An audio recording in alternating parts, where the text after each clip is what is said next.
안녕하세요. 골똘 자녀교육입니다.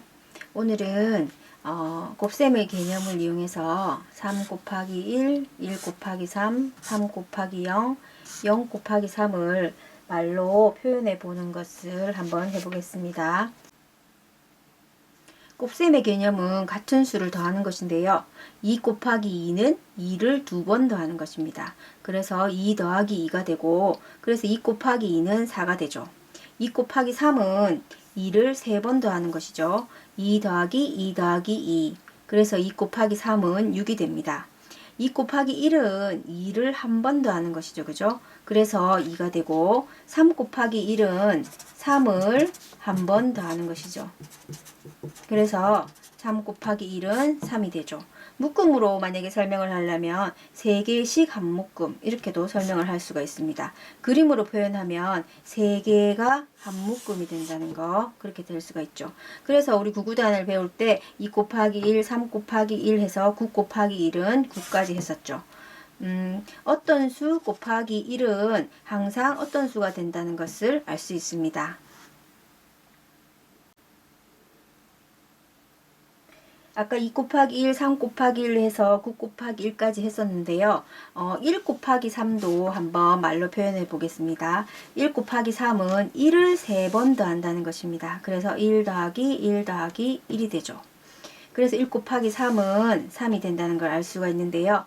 이것을 또 다르게 표현하면 한 개씩 세 묶음이잖아요. 그림으로 나타내면 한 개씩 이렇게 들어가서 세 묶음이라는 것을 알 수가 있죠. 1 곱하기 4는 1을 4번 더하는 것입니다. 그래서 1 더하기 1 더하기 1 더하기 1은 해서 4가 되는 거죠. 그리고 구구단은 9단까지가 있지만 또 1단이 있을 수가 있는데요. 1 곱하기 3, 1 곱하기 4 해서 1 곱하기 9는 9라는 걸 알 수가 있죠. 그래서 1 곱하기 어떤 수는 항상 어떤 수가 된다는 것을 알 수 있습니다. 3 곱하기 0에 대해서 말로 표현해 보겠습니다. 근데 3 곱하기 0에 대해서 하기 전에 0이라는 것에 대해서 얘기를 해 보겠는데요. 0은 하나도 없다 이런 뜻이죠. 그죠? 쟁반에 있는 귤을 다 먹었는데 쟁반에는 몇 개의 귤이 남아있는가 하고 아이들에게 물었을 때 귤을 다 먹었기 때문에 귤이 없다라고 얘기하겠죠. 그죠? 이와 같은 경우에 우리는 0이라는 그런 약속된 숫자를 쓰게 됩니다. 그러면 3 곱하기 0은 3을 아까 곱셈의 개념을 이용했을 때 3을 0번 더하는 거죠. 그러면 3을 한 번도 더하지 않는다는 것입니다. 그래서 3 곱하기 0은 0이 되고 4 곱하기 0은 0이 되는 거죠.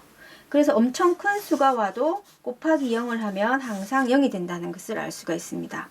그래서 어떤 수에다가 곱하기 0을 해도 0이 되고 또 큰 수에다가 곱하기 0을 해도 0이 된다는 것을 알 수가 있죠. 그래서 아이들이 이렇게 수학 동화책을 보면 큰 수를 이렇게 잡아먹는 그런 괴물로 0을 표현하기도 합니다. 아무리 큰 수가 와도 0을 곱하게 되면 항상 0이 된다는 것을 알 수가 있죠. 0 곱하기 3을 이제 곱셈을 개념을 이용해서 말로 표현해 보겠는데요. 0 곱하기 3은 0을 3번 더하는 것이 됩니다. 그래서 0 곱하기 3은 0 더하기 0 더하기 0 해서 0을 아무리 많이 더해도 0이 된다는 것을 알 수가 있죠. 그리고 0 곱하기 4도 0, 0, 0, 0, 0을 4번 더해서 0이 되는데 여기서도 하나도 없는 0을 아무리 반복해서 더해도 0이 된다는 것을 알 수가 있습니다.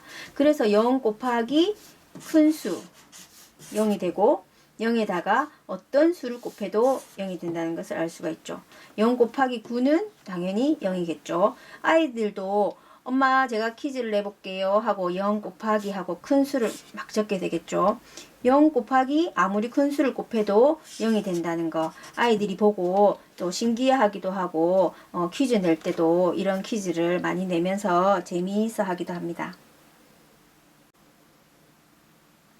오늘은 곱셈의 개념을 이용해서 3 곱하기 1, 1 곱하기 3, 3 곱하기 0, 0 곱하기 3을 말로 표현하는 것을 해봤는데요.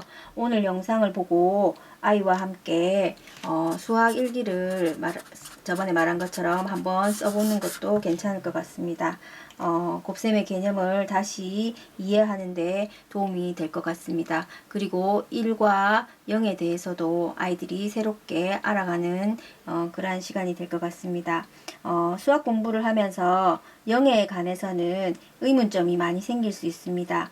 그래서 고학년이 올라가면 어떤 수를 0으로 나눌 수 없다는 것, 그런 것도 아이들이 이상하게 생각을 하고 다시 또 한번 공부를 하게 되는데요. 그 부분은 다음에 또 나누도록 하겠습니다.